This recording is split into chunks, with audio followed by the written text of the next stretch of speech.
There was a time in Australia when a single income could support an entire family, when a modest home wasn't a distant dream, but something within reach, when the concept of middle class didn't mean striving to keep up, but simply meant security, stability, and enough. For those who lived through the 1960s, these weren't abstract ideas.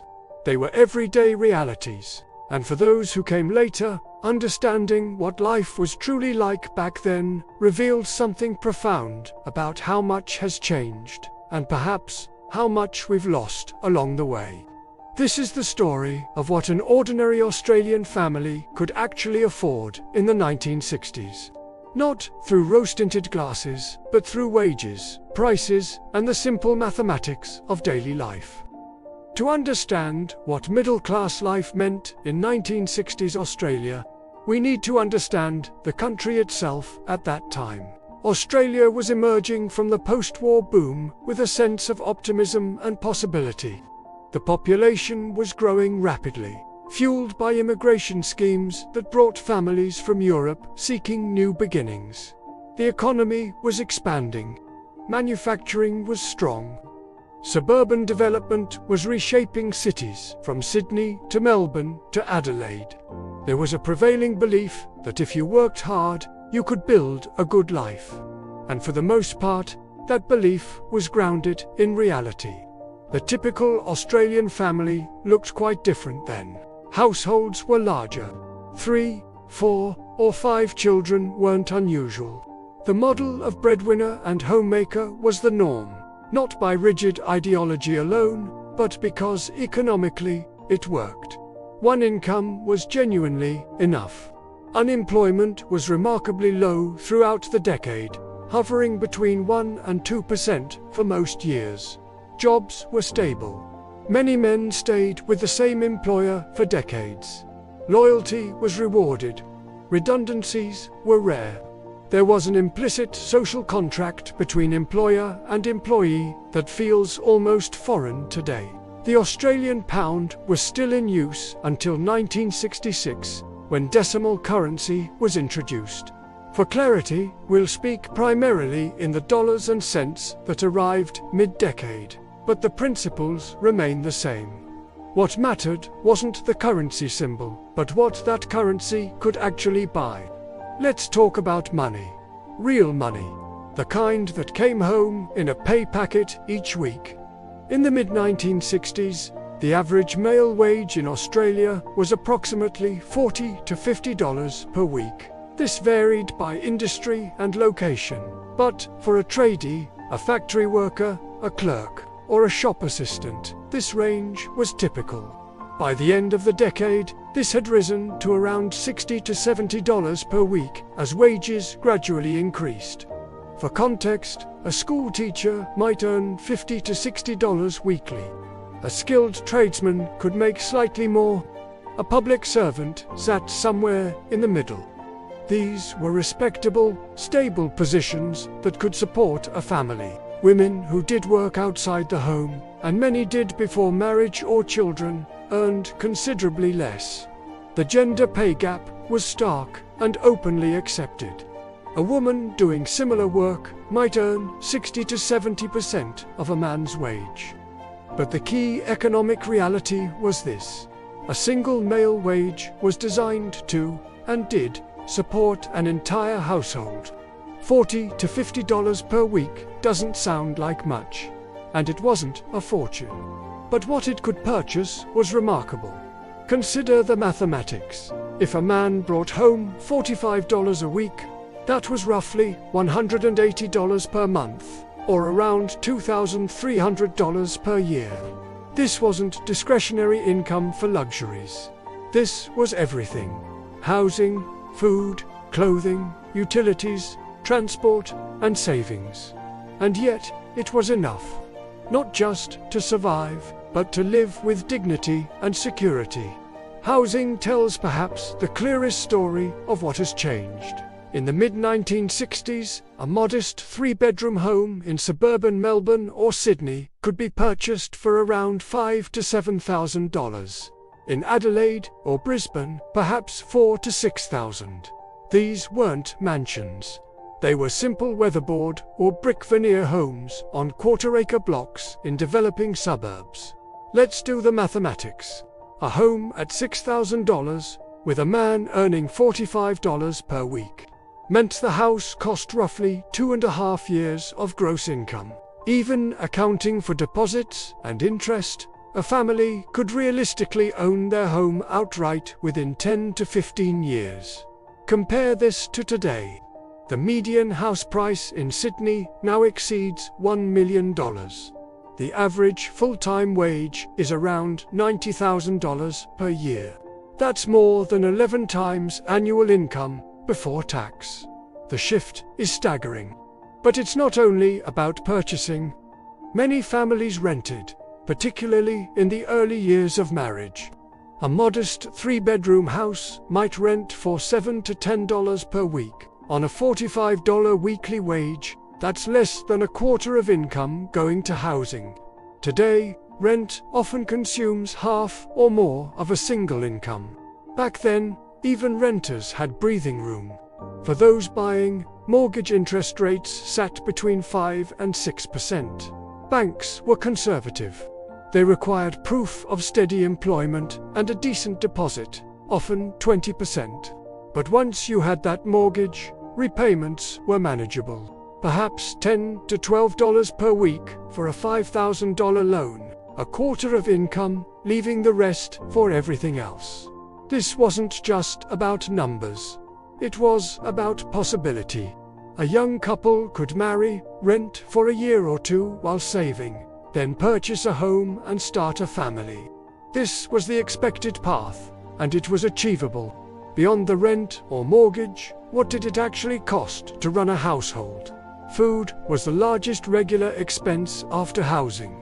A typical weekly shopping bill for a family of 4 or 5 might run $8 to $12. This bought meat for most dinners, fresh vegetables, milk delivered to the door, bread from the baker, staples like flour, sugar, and tea.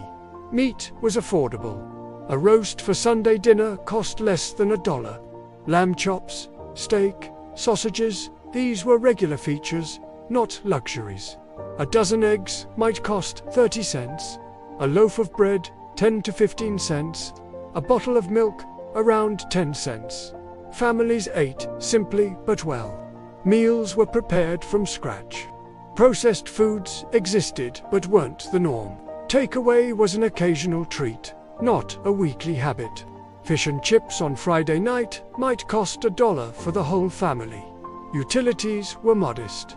Electricity bills might be $2 to $3 per month. Many homes still used gas for cooking and hot water.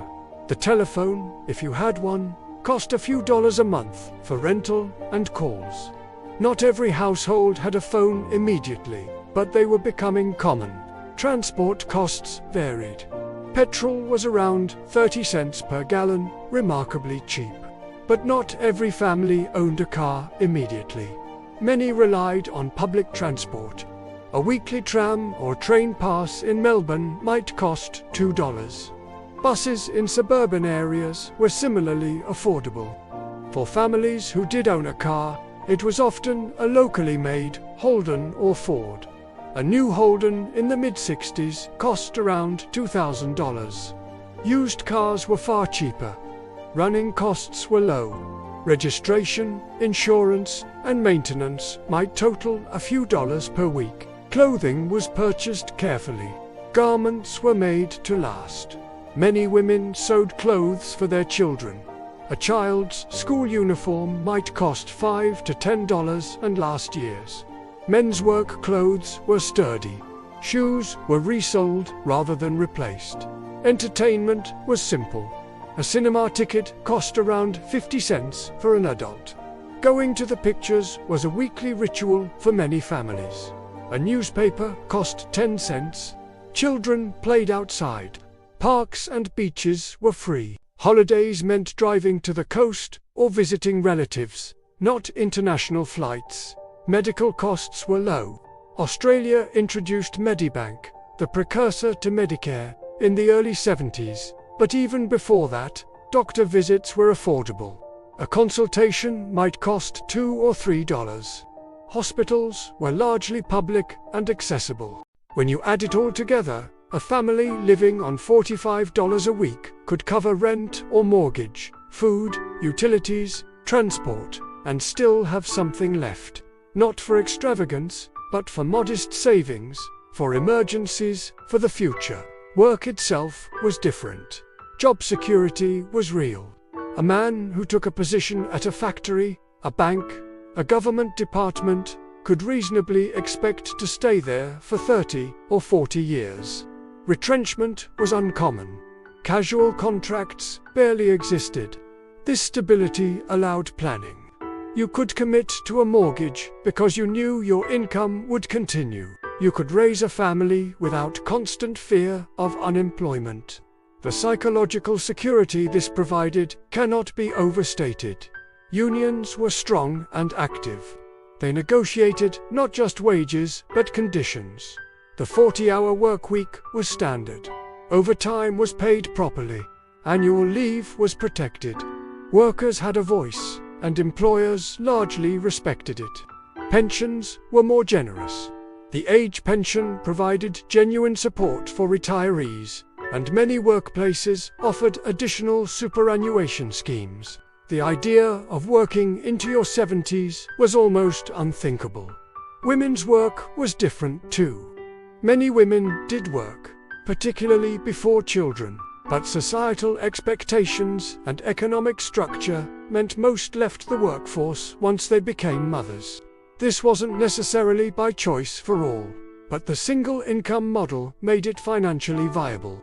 Childcare was rare and expensive, so the mathematics often favored one parent staying home. For women who did continue working, opportunities were limited. Teaching and nursing were the main professions open to them. Secretarial work was common. But equal pay was still years away, and career advancement was heavily restricted. Saving was a virtue and a habit. Banks paid reasonable interest on deposits. Building societies offered attractive rates for savers.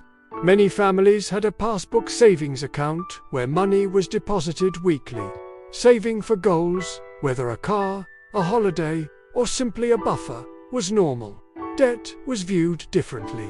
Credit cards didn't arrive in Australia until the mid-70s. Levy was common for larger purchases. You paid installments until the item was yours, but you didn't take it home until it was paid off.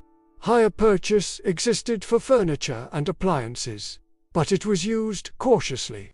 The idea of spending money you didn't have was culturally discouraged. If you couldn't afford it, you waited and saved. This created a different relationship with consumption, one based on patience and deferred gratification.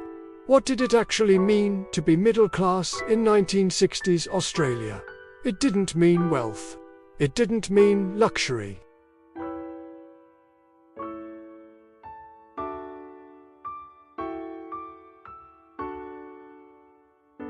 It meant children could go to school in clean uniforms.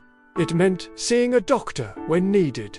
It meant a family holiday once a year, even if just to the beach a few hours away. Middle class meant not having to choose between paying the rent and buying groceries. It meant being able to fix the car when it broke down. It also meant being part of a broader social fabric. Suburbs were communities. Neighbors knew each other. Children played together in the streets. Families attended church or community events. There was a sense of shared experience, of collective progress. Education was valued, but not yet seen as the sole path to security. A good trade was respected equally to a university degree. Both could provide a stable living. School was free and accessible. University existed but wasn't assumed necessary for everyone. Apprenticeships offered clear pathways into skilled work. Home ownership was the great aspiration and achievement. It represented security, independence, and success. And critically, it was achievable for ordinary working families. The dream wasn't distant. It was real and within reach. This is perhaps the most significant difference. The gap between aspiration and reality was small. What you hoped for and what you could achieve aligned. Working hard truly did lead to stability and modest prosperity. Compare this to today, and the contrasts are stark. Housing is the most obvious change. A home that might have cost $6,000 in the mid-60s would now sell for well over $1 million in the same suburbs. Wages have increased, certainly. The average full-time wage has gone from around $2,000 annually to $90,000. That's a 45-fold increase. But house prices have increased by over 150 times in many areas. The ratio has completely broken. Where it once took 2.5 years of gross income to buy a house, it now takes 12 or more. Renting isn't the escape it once was. Where rent once consumed 20% of income, it now often takes 50% or more. This leaves far less for everything else. Wages, in real terms, accounting for inflation, have stagnated for many workers over recent decades. But the costs of essential items, housing, education, childcare, have far outpaced wage growth. The squeeze is real and measurable. The single-income family model is largely gone, not by choice but by economic necessity. 2 incomes are now required for what one once provided, yet childcare costs consume much of that second income, creating a situation where families work more but feel less secure. Job security has eroded. Casual contracts, gig economy work, short-term roles, these are now common. The 40-year career with one employer is rare. Workers face uncertainty that their grandparents never knew. Debt is normalized. Credit cards are ubiquitous. Mortgages stretch over 30 years. Student loans burden young people before they enter the workforce. The culture of saving has been replaced by a culture of borrowing. Retirement is less certain. The age pension is harder to access. Superannuation is essential, but often insufficient. The idea of retiring at 60 or 65 with security feels optimistic for many. Yet some things have improved. Medical care through Medicare is more accessible than ever. Technology has brought conveniences unimaginable in the 60s. Education opportunities have expanded. Social freedoms have increased dramatically. But economically, for the middle class, the fundamentals have shifted against them. What could once be achieved with one income and modest savings now requires 2 incomes, significant debt, and prolonged effort. The promise of the 1960s, that working hard in a steady job could provide a home, a family, and security, feels distant for many today. So what can we take from understanding this history? Firstly, the past was real. The affordability of the 1960s wasn't a myth or a trick of memory. The numbers confirm it.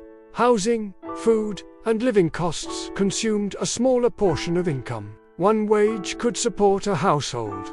These are facts, not nostalgia. Secondly, economic structures matter. Policy choices around housing, wages, taxation, and social support shape what is possible for ordinary families. The affordability of the 60s was partly due to deliberate choices. Strong unions, controlled immigration matching housing supply, investment in public infrastructure, and progressive taxation. When these structures changed, so did outcomes. Housing became an investment vehicle rather than simply shelter. Wages were allowed to stagnate, while asset prices soared. Casualization of work was permitted. The social contract frayed. Understanding this doesn't mean the past was perfect. It wasn't. Social restrictions were greater. Opportunities for women and minorities were limited. Technology and medicine were far less advanced. But it does mean we can ask better questions. If one income could once provide security, why can't 2 incomes now?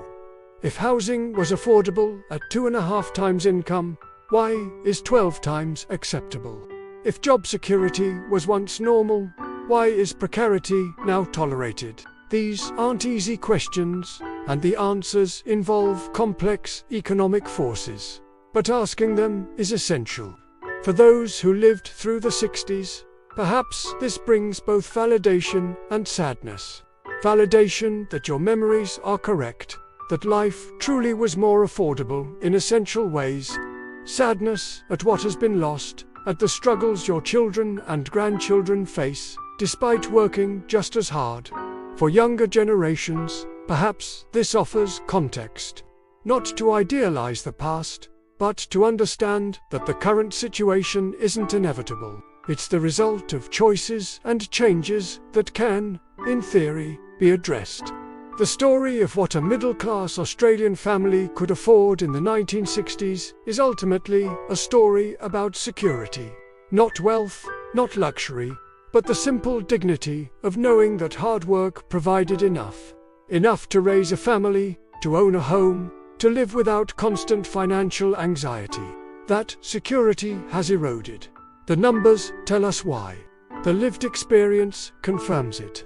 And while we cannot simply return to the past, understanding what was once possible helps us imagine what could be possible again. The family living on $45 a week in 1965 faced challenges we don't have today.